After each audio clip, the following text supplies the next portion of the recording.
പ്ലാമോട്ടുകടയിന്നു പുണ്യോദയം.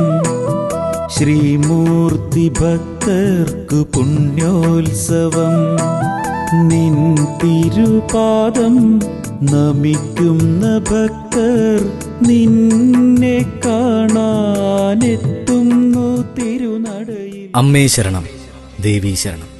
പ്രശസ്തവും പരിപാവനവുമായ പ്ലാമൂട്ടുകട ശ്രീ കൊച്ചു ഭഗവതി ക്ഷേത്രത്തിൽ ഉദ്ദിഷ്ടകാര്യസിദ്ധിക്ക് വേണ്ടി ദേവിയുടെ മുന്നിൽ നടത്തിവരാറുള്ള പൗർണമി പൂജ ഈ മാസം 23-ാം തീയതി വ്യാഴാഴ്ച വൈകുന്നേരം 6 മണിക്ക് നടക്കുന്ന വിവരം എല്ലാ ഭക്തജനങ്ങളെയും സന്തോഷപൂർവ്വം അറിയിക്കുന്നു.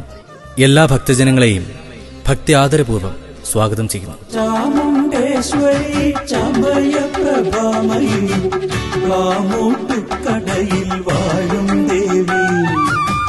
ചാമുണ്ടേശ്വരി ചമയപ്രഭാമയി പ്ലാമൂട്ടുകടയിൽ വാഴും ദേവി.